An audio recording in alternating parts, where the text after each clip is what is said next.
Hey, what's up, guys? Hey, before I begin the review, I just want to say this. Thank you so much for enjoying my videos. Don't forget to like my videos, comment down below, and overall, do not forget to subscribe to my channel and hit that notification bell so you guys won't miss any new videos I upload pretty much every day. Wow, that was good. That was really good. Applaud. I mean, come on. Action-packed, good story, good storytelling, straight to the point without rushing it. I had fun watching it. Had fun watching the characters. Either you like it or you hate them. Watching the story unfold.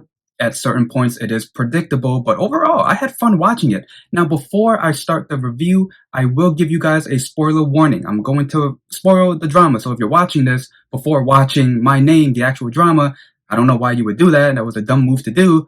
But yeah, as a warning. Let me give you guys the general idea on what the drama is about. So we have our main character, JiWoo. Her dad is murdered. She wants help. She wants answers to find the killer. And then she joins a drug gang, which is the same gang that her dad joined. And she is basically on the path of revenge. She was told that the killer who killed her dad is a cop, so this is where she joins the police department and becomes the mole for the drug gang. Jiu, she is so blinded by revenge, it doesn't matter what the outcome may be. She is willing to get this monster even if she becomes a monster herself.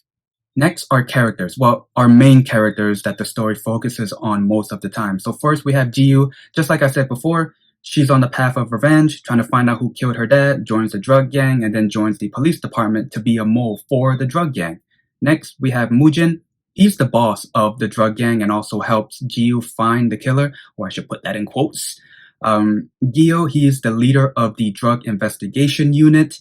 Him and Mujin have been longtime enemies, so he is very devoted to take down Mujin before he retires.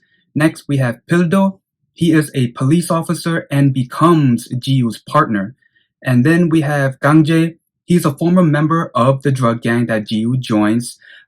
He was kicked out of the gang after causing some trouble, and that trouble was drugging Jiu's water. Him and another member tried to have their way with her, and he tried to kill her. Yeah, pretty much it on that. And then we have Teju. He's pretty much Mujin's right-hand man. Now, I want to give you guys my first impression after watching the first episode, and I'll do a little bit of a quick recap of the first episode. So at the beginning of the first episode, we see our main character, Jiu. She's minding her own business. We see some random guy asking her, hey, have you heard from your dad? At that point, we don't know what's going on, but we do know that her dad died. Next, she has a hard time at school because she is treated differently because she is a daughter of a gangster. You can see on her desk, I mean, words and pictures are all over her desk.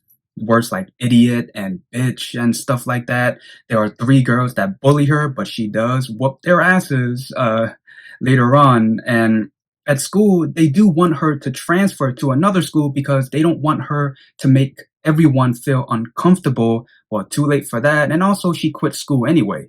And then we get to Jiu's dad. He's barely at home. He calls one night, and Jiu, it seemed like they don't have the best relationship because of who Jiu's dad was. And she just really let out her emotion, how her life is really miserable because she's a daughter of a gangster. I mean, the cops is always outside her home, being treated differently at school. Rumors are being spread around, not only at school, but around the neighborhood as well. And then one night when Jiu's dad decided to come home, we see a mystery guy dressed in all black shoots Jiu's dad twice as Jiu was trying to get into the house, but also at the same time as he was being shot, he was also protecting Jiu. So the guy in the all black wouldn't go after her. And then in his last breath, he says that Jiu, everything is my fault, and then he dies. And now we're at the funeral. This is the first time we see Mujin. Just like I said before, he's the boss of the gang. He pays his respect to Jiu's dad and tells Jiu that her dad was a trustworthy friend and was like a brother to him. Then back at home, we hear some knocking and we see a guy dressed in all black knocking on Jiu's door. We see that's Gio, the leader of the drug investigation unit. So we do see our other main characters come in and basically give us the possibility that the killer could be one of these two. And then later on in the episode, JiWoo does join the drug gang. After she joins, she gets treated differently because she's a girl and she's the only girl. And since she's the only girl and there's are all dudes there, they think nothing but sex every time they look at her. And the episode ends off in a all for one big fight mayhem, which I thought was pretty awesome. The fight choreography was amazing. And even though this is not part of episode 1, it's part of episode 2, JiWoo does win, and Gangjae, well, first, he was like, oh no, we were competing, it's cool, but then we realized his true intention, and yeah, that leads to him getting kicked out. So my first impression after watching the first episode, I was impressed, and the first episode, it really got straight to the point. The girl has a hard life because of her dad. Her dad is a gangster. She has a hard time at school, in the neighborhood, with all the rumors, with the cops. And then after the dad dies, she wants revenge, joins the same gang that he was in, and pretty much works hard to get stronger. And first, she starts off as very vulnerable, but then soon becomes a badass and gets stronger. So the first episode was a good way to start the story. Yeah. So my impression on the drama, I had fun watching this. Yeah, at certain times it'll be predictable, especially the ending, but I think it was the storytelling that really sold it. I like that the story was straight to the point. They didn't beat around the bush at all, in my opinion. Like, for example, when JiWoo joined the police department, we saw her as a officer. We didn't have to see her apply for an application or train to be a good cop. We saw her as a cop out on the field doing what she had to do. And I do like that each episode had at least one action scene. That was pretty awesome. Yeah, the story itself, it gets you into it, but what helps sell the story are the actors. Their portrayal as their characters, they did an amazing job, especially Han Soi portraying JiWoo as this revengeful, vulnerable at first, but then soon becomes a badass was just great. Seeing An Bohyun portray this hot-headed cop, Hildo, he definitely reminded me of his other character in Itaewon Class. What was his name again? Gunwon. That's his name.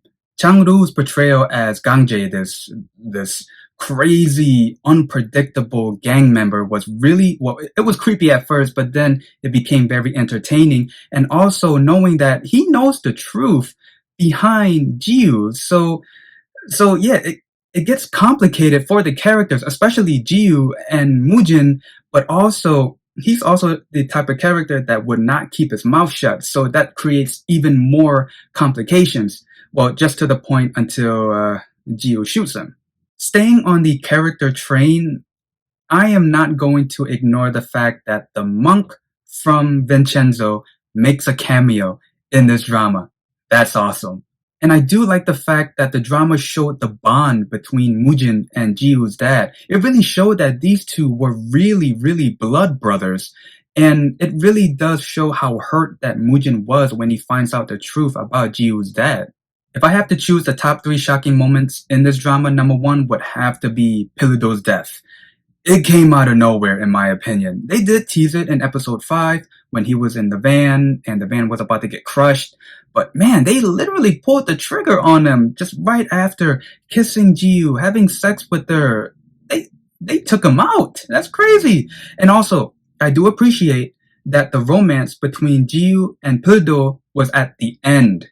You know, first show both characters, you know, arguing, working together, and bonding a bit, and then show the romance. I like that. The second one is finding out that JiWoo's dad was a cop first, and he was told to be the mole in the drug gang. And just when you thought that he switched sides, he was still a cop. And JiWoo is doing the same thing, thanks to Moojin. She's doing the same thing too. Man, talk about following your father's footsteps. And the third one, I would say Gio getting blamed and getting stabbed. To be honest, I really thought it was him because of what Jinsei and Moojin said. He felt betrayed by Gio's dad for switching sides. That's why he killed them. And I believed it, which is why I can't be a cop. But it was such a good way into persuading the viewers into thinking, okay, maybe Gio did do it because he felt betrayed. Or maybe it was just a ploy so Moojin can take Gyo out of the equation so Gyo can stop tailing the gang. That phrase comes full circle now, regardless of the price. Getting reminded of what Moojin said to JiWoo when JiWoo was face to face with Moojin. That was a good fight scene. Oh, and also, I am not going to ignore the fight scene when JiWoo was trying to fight off all of the goons as she was trying to go see Moojin. That was really good. I like that. And man, after she was done, it was that one shot of her going into the elevator, and you can see the trail of bodies and blood. That was, oh man. Now there's one more thing I want to talk about, and I almost forgot. It's funny how JiWoo is the only girl in the drug gang, and she's also the only girl in the police department. You know, in other dramas that involve cops and crimes and whatnot, you would see a minimum of 2 or more girls in the police department. But in this drama, it's only her.